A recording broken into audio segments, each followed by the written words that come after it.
टांग धोने के लिए पानी नहीं है। राहुल गांधी जी मंच पे चढ़ाए नहीं है आपको। दलाल दलाल दलाल। ने मंच कहाँ था?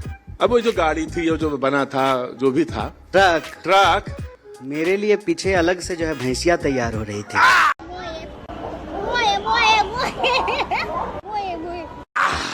मैंने कहा था आपसे, पानी से निकल ही नहीं रही थी। हाँ, देरी हो गया उसमें। मैं कह रहा था आपसे। मैं उस दिन जो है ना ट्रक पे चढ़ने के लिए नहीं आया था, सड़क पे उतरने के लिए आया था। क्या बात है? अब बार बार मीडिया जो है फालतू सवाल पूछती है, तो इसका यही फालतू जवाब देना पड़ेगा कि मेरे लिए विशेष भैंसी का इंतजाम किया गया था। बहुत बहुत शुक्रिया। कवाली बेइज्जती।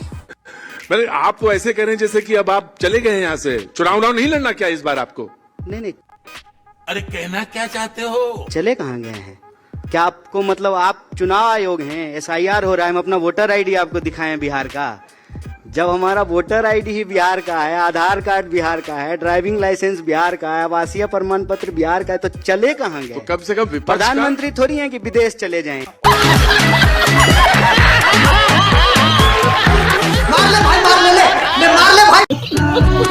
वो जो है पार्लियामेंट में खड़ा होकर के देश के सवालों का जवाब देंगे। ये होता है दोहरा बात किसका? कि मुझे भी बोलने का हक है। अपने दिल से पूछिए पराये दिल का हाल। जाको रही भावना जैसी प्रभु मूरत देखई तीन आप दोहरी बात कर रहे हैं। मैं आपसे कुछ नहीं कह रहा। आप बैठ जाइए। मैं बैठ जाऊंगा। आप बैठ जाइए। मैं बहुत स्वतंत्र। आप ऐसे मत कीजिए। मैं बहुत स्वतंत्र। मैं बैठ जाऊँ। मैं आपसे कह रहा हूँ, आपको कुछ नहीं करना। अरे आपके पास सरकार की ताकत है। आप बैठिए, आप बैठिए।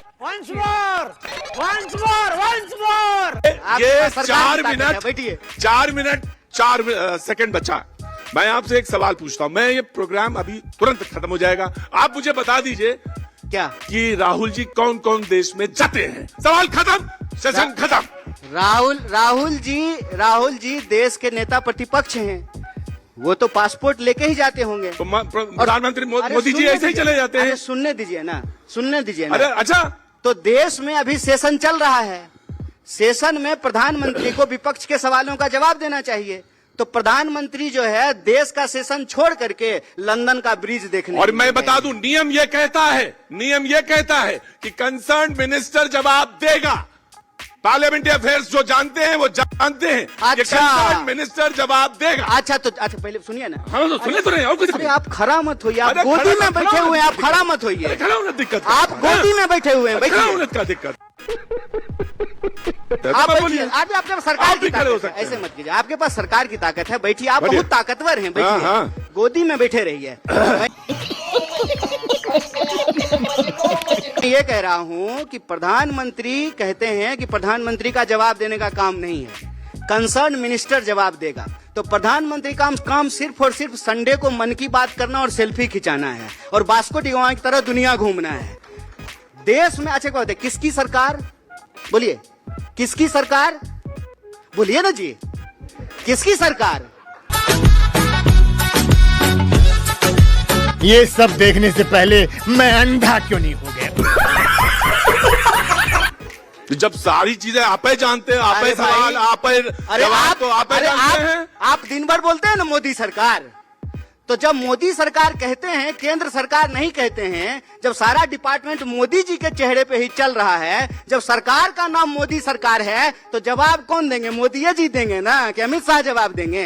जिसके नाम पे सरकार है उसको जवाब देना पड़ेगा। प्रधानमंत्री, देश की सुरक्षा का मामला है, इतना बड़ा मसला बिहार में SIR चल रहा है और प्रधानमंत्री से विपक्ष सवाल पूछ रहा है, चर्चा करना चाहता है। प्रधानमंत्री जो है 1 सेकंड में 9-2-11 21 सेकंड में गायब हो जा रहे हैं। मैं तो आप जो है और मजेदार बात देखिए क्या है। रुकिए, आप रुकिए, आप बहुत दिन से रुके हुए हैं, चालू हो जाइए। मजेदार बात यह है कि जब ये विपक्ष ये सवाल पूछ रहा है तो भाजपा प्रवक्ता की जरूरत नहीं है, एंकर ही उसको डिफेंड किए जाए। लेकिन सवाल यह है कि बिहार में क्या होगा, ये मैं जानना चाहता हूँ आपसे। वो बिहार का मुद्दा था, तो बिहार में सरकार किसकी बन रही है? सबई गड़बड़ा गया। आपको सरकार का डिफेंड करने में बिहार का नंबर ही नहीं आ पाया। चलिए, आपने पूछा है। मैं कोई बात पूछना चाहता हूँ, मैं बता। अब आए ना लाइन पे। प्रशांत जी तो आपकी बहुत प्रतिभाशाली बताते हैं। नहीं, बहुत धन्यवाद। सबसे ज्यादा बहुत प्रतिभाशाली धन्यवाद। आदमी बताते हैं। मुझे प्रशांत जी ने अपना जो है समर्थन दिया है, उसके लिए उनका धन्यवाद। और प्रशांत जी को कल हम लाठी खाते हुए देखे तो उनको हम विशेष रूप से बधाई देते हैं। वो कहते थे कि धरना प्रदर्शन करने से कुछ नहीं होगा, लेकिन कल लाठी खा रहे थे, तो ये जो उन्होंने दिखाया है इसके लिए उनको विशेष रूप से धन्यवाद देना चाहते हैं। दूसरा, आपने कहा कि बिहार में क्या होगा। देखिए, बिहार में इस बार बदलाव होगा। और बदलाव क्यों होगा? क्योंकि बिहार के लोग पलायन से मजबूर हैं। बिहार में स्वास्थ्य व्यवस्था की हालत खराब है, शिक्षा व्यवस्था की हालत खराब है। आज भी 3 साल में लोगों को डिग्री नहीं मिलती है, 5 साल में डिग्री मिलती है। बिहार की कानून व्यवस्था को देख लीजिए। आज पटना की सड़कों पर बिहार के विद्यार्थी जो अच्छी शिक्षा व्यवस्था चाहते हैं, नौकरी चाहते हैं, उनके ऊपर लाठियां चलाई गई। उसी वक्त बिहार के आम लोगों के ऊपर अपराधी जो है गोली चला रहा है। मसला ये है कि बिहार में लाठी गोली की सरकार है। जो रोजगार मांगते हैं उनको लाठी मिलती है, और रोजगार मिला है इस गुंडा राज में तो सिर्फ और सिर्फ गुंडों को रोजगार मिला है जो गोलियां चलाते हैं। ठीक। तो लाठी चल रही है, गोली चल रही है। इस बार लाठी गोली की सरकार को बदल करके पलायन को रोक करके बदलाव करेंगे। और देखिए, पलायन 10 रुपए डीजल जो है करने का काम तो केंद्र सरकार का है। कर्नाटक में जब हमारी सरकार आई है, हाँ, जो टैक्सेस स्टेट के टैक्सेस हमारे यहाँ जब सरकार आई है तो कर्नाटक में हमने क्या क्या किया है आपको मालूम है? हिमाचल में कर दीजिए। लाखों घर बनाए हैं दलितों के, महिलाओं को फ्री बस पे यात्रा करा रहे हैं। जो गारंटी दिया था किसान को, मजदूर को, नौजवान को, विद्यार्थी को, एक एक गारंटी सिद्धारमैया जी की सरकार ने पूरा किया है। और जल्दी से आप भी वोट देकर के कांग्रेस को दिल्ली में बिठाइए, हम डीजल भी 50 रुपए लीटर कर देंगे जैसे 50 रुपए लीटर था। देखिए, यू आर राइट ब्रो। करने की जरूरत ही नहीं है। अब वही जैसे कह दिया संविधान खतरे में है, संविधान खतरे में है। अब आपने एक परसेप्शन बनाया। मैं पूरा सवाल सुनिएगा। मैं आपसे कह रहा हूं कि पेट्रोल पे, डीजल पे आप बोल तो गए 50 रुपया, आपके स्टेट में टैक्सेस होते हैं, कम कर दीजिए। अच्छा, एक काहे में कम कर देते हैं? बात बताइए। नहीं, पहले सवाल का जवाब दीजिए। पहले सवाल का जवाब दे रहे हैं भाई। आप कंफ्यूजन और परसेप्शन पैदा करते हैं। आप ऐसे हाथ हिलाइएगा तो हम जवाब नहीं भूल जाएंगे। देखिए, हम अपने सवाल पे टिके रहेंगे। नहीं, मेरा हम इधर उधर नहीं जाएंगे। नहीं, आप बोलिए। हम ये कह रहे हैं कि जब कांग्रेस की सरकार थी तो 50 रुपए का डीजल था ना? कहीं नहीं था। क्या? अरे 2014 में डीजल का रेट क्या था भैया? झूठा बोलते हैं। क्या लीटर? क्या कहाँ 50 रुपये में था? 50? अच्छा, 2014। अरे गूगल कीजिए, तो मोबाइल है आपके पास? नहीं, मोबाइल गूगल कीजिए, गूगल कीजिए, अभी तुरंत गूगल कीजिए। 2014 में कितना था डीजल? आप जोर से बोलिए, देखिए जनता का आवाज निकलेगा। एलपीजी कितने का था? सुना, मैंने सुना। तो जब हमारी सरकार थी तब 50 रुपए लीटर डीजल था। जब हमारी सरकार थी तब 400 रुपए का सिलेंडर था। जब हमारी सरकार थी तब 100 रुपए का दाल था। जब हमारी सरकार थी तब बेरोजगारी दर 45 साल में इतना ज्यादा नहीं था। आज बेरोजगारी दर सबसे ज्यादा है। तो टूट गया मैं तो। अब सुनिए, तो आप आज की बात छोड़ करके महंगाई 14 जली ना, तेरी भी जली ना। अबे प्रधानमंत्री जी कहते हैं। कौन से वाले प्रधानमंत्री जी? देखिए, ये तो डेरोगेटरी है। नहीं, डेरोगेटरी क्या? आप इस देश में रहते हैं कि नहीं रहते हैं? प्रधानमंत्री इस देश का कौन से प्रधानमंत्री? अब इस देश के प्रधानमंत्री, अभी के प्रधानमंत्री। हाँ। मौजूदा प्रधानमंत्री। अरे क्या करें, मोदी जी जो है तीसरी बार प्रधानमंत्री हैं और दिन भर नेहरू जी की बात होते रहती है तो कंफ्यूज हो जाते हैं कि अभी वाले प्रधानमंत्री की बात हो रही है कि पहले प्रधानमंत्री की बात हो रही है। आपको मुझे क्रेडिट नहीं चाहिए। याद, वो कहते हैं जब मौजूदा प्रधानमंत्री, मौजूदा जब तक याद नहीं हो जाएगा तब तक वो रहेंगे, कह रहे हैं। कौन? अभी कहाँ है? जब अभी तक आपको याद नहीं हो जाएगा तब तक वो रहेंगे। अभी देश के प्रधानमंत्री कहाँ हैं? अब मैं आपसे, ब्रिटेन गए हैं जरूरत पे, लंदन गए हैं। हाँ। बताइए, जब अपने ही देश के प्रधानमंत्री अपने ही देश में आते हैं तो नेटवर्क 18 पे ब्रेकिंग न्यूज चलता है, प्रधानमंत्री देश पधारे। अरे भाई, आप भी प्रधानमंत्री देश पधारे, कितना सुंदर है। आप ऐसे, आप भी कार्य करिए, आप भी ऐसे कर्म करिए, इस देश पे आइए। हम भी आपका भी चलेगा। अच्छा, तो आप नहीं चला रहे? आप ये कह रहे हैं कि हम भी प्रधानमंत्री की तरह वास्को डिगामा हो जाएं, हमेशा फ्लाइट मोड पे रहें, घूमते रहें, भागते रहें। जब भी पार्लियामेंट चले, सेशन में जब भी सवाल पूछा जाए तो भाग जाएं। इसीलिए हमने कहा कि प्रधानमंत्री जी जो है एक नया शब्द चलन में लेकर के आए हैं और ये इनकी पुरानी आदत है। अगर भगोरागिरी समझते हैं, भगोरागिरी अगर खेल होता तो साहेब वर्ल्ड चैंपियन होते। मैं ये कहना चाहता हूँ। अच्छा, आप अच्छा बात नहीं। आपके राहुल जी तो कहीं जाते नहीं है। जाते हैं। कहाँ कहाँ जाते हैं, नाम बताइए।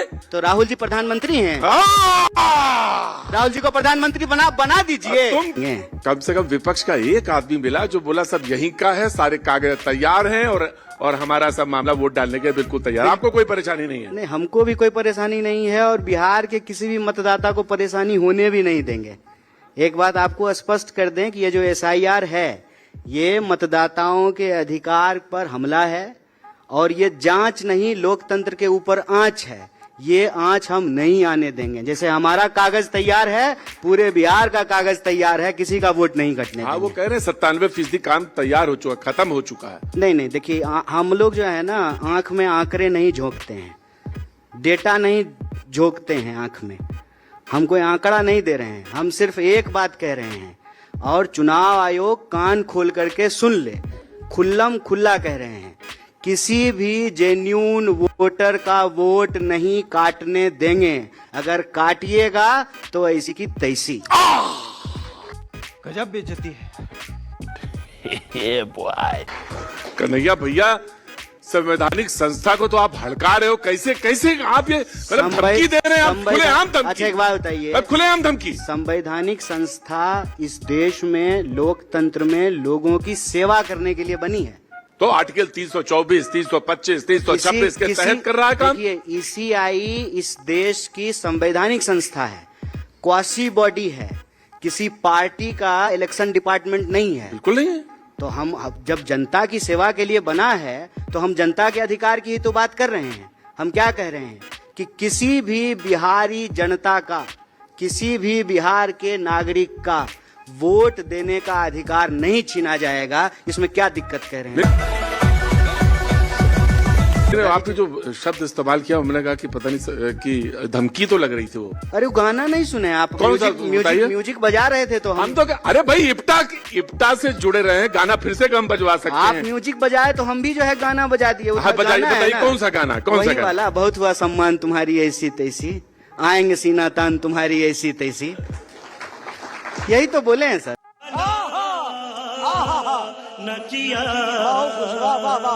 आपको बात कहने का पूरा हक है और ये आपको कोई किसी के कहने से नहीं, ये लोकतंत्र में सर आप आपको कहिएगा, अधिकार हमको मिला है। कहने की जरूरत नहीं है। मैं वही कह रहा हूँ सर, आप आपके शब्दों अगर कह दें तो हमको कहने की जरूरत ही नहीं है। आपको ये अधिकार है, पूर्ण अधिकार है कि आप अपनी बात कह सकते हैं। लेकिन संवैधानिक संस्थाओं पे आप बराबर उंगली उठाते हैं। आप कहते हैं कि संविधान चोरी हो गया, आप कहते हैं खतरे में है, फिर आप कहते हैं कि हम इलेक्शन जो वोट EVM है उस पर विश्वास नहीं है, फिर अब आप कहते हैं वोटर लिस्ट पर विश्वास नहीं। अगर किसी तो बारी बारी से जवाब दे दें। बिल्कुल, हमें सुनना चाहते हैं। तो बिल्कुल चुप।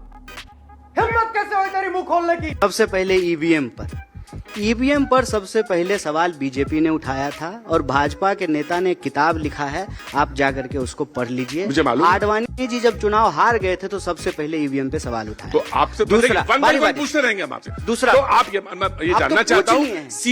CPI का लीडर रहा, कांग्रेस में मौजूद, जिनके पास नेहरू जैसे नेता मौजूद, वो आडवाणी जी का उदाहरण देते हैं। अच्छा तो हम आप आ रहे हैं ना काहे?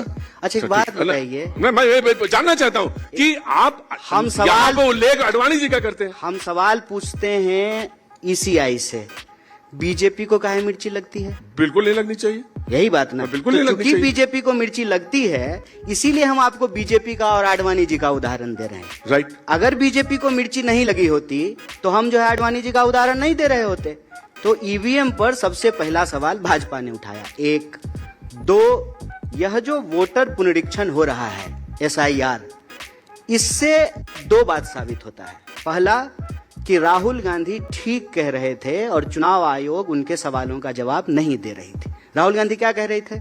राहुल गांधी कह रहे थे कि इस देश में वोटर लिस्ट बनाने में गड़बड़ी हो रही है और यह जो गड़बड़ी है उसको चुनाव आयोग को ठीक करना चाहिए, पारदर्शी तरीके से चुनाव कराना चाहिए, और वो कुछ कागज मांग रहे थे। इसकी गांग धोने के लिए पानी नहीं है।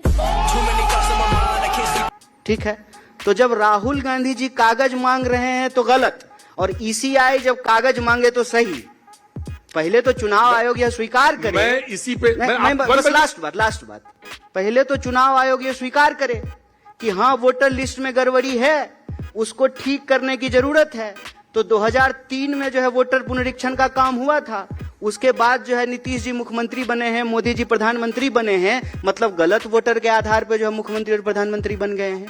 तो पहले ये तो लेने के देने पड़ गए। चुनाव आयोग स्वीकार करे कि हमसे गड़बड़ी हुई, और गड़बड़ी यदि ठीक करना चाहती है चुनाव आयोग, बिल्कुल करे, समय लेकर के करे, एक एक जनता के तक जाए, उनके जो है उनकी जांच करे, लेकिन मतदाताओं की जांच करे, नागरिकता का जांच Right. करे। एक बात बताइए, आप एंकर हैं और आप कैमरा के पीछे जाकर के कूद के खड़े हो जाएं तो अच्छा लगेगा?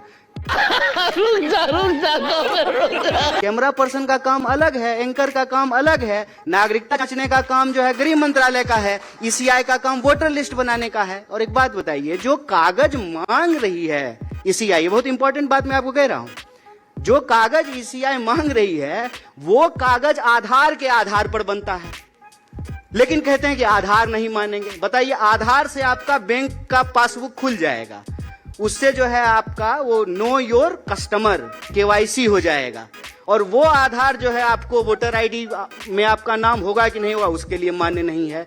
वो आधार को जो आप अपने पैन कार्ड से लिंक करके आईटीआर भर सकते हैं, तहां पर मान्य होता है। आप क्या मांग रहे हैं? आवासीय, जाति प्रमाण पत्र। कभी आवासीय प्रमाण पत्र बनवाए हैं? जाति प्रमाण पत्र बनवाए हैं? जाति वाला बनाए नहीं, जरूरत ही नहीं, देखिए जरूरतें नहीं है। कौन बनवाता है इस देश में? जिसको जरूरत होगी वही बनवाएगा, और जो बनवाता है उसको मालूम है कि कितना जो है ना चक्कर काटना पड़ता है ब्लॉक में जाकर के कागज बनवाने। अब देखिए, तो सवाल ईसीआई जो है कागज मांगने के नाम पर लोगों से उनका वोट देने का अधिकार नहीं छीने, और ये हम नहीं होने देंगे, यही कह रहे हैं। यही आपने कहा। ये बड़ी अच्छी बात कही आप। पूछ रहा हूं, वो ये कह रहे हैं कि अगर ये प्रक्रिया चली तो राजद वाले तो ये कह रहे हैं कि हम चुनाव बहिष्कार कर सकते हैं। नहीं, देखिए, अब राजद वाले चुनाव बहिष्कार करेंगे कि नहीं करेंगे ये बाद का विषय है। अभी हमारा विषय ये है कि चुनाव पारदर्शी तरीके से होना चाहिए, और चुनाव सुप्रीम कोर्ट में तो विश्वास है ना आपको? हाँ, काहे नहीं होगा? बस तब ठीक है, फिर उसमें आने दीजिए। हम तो आप पर भी अभी तक विश्वास कर रहे हैं तमाम सवालों के बावजूद। वर्ल्ड रैंकिंग में मीडिया एकदम नीचे चला गया। हम बुरा लगता है भाई, आप लोग भी जानते हो।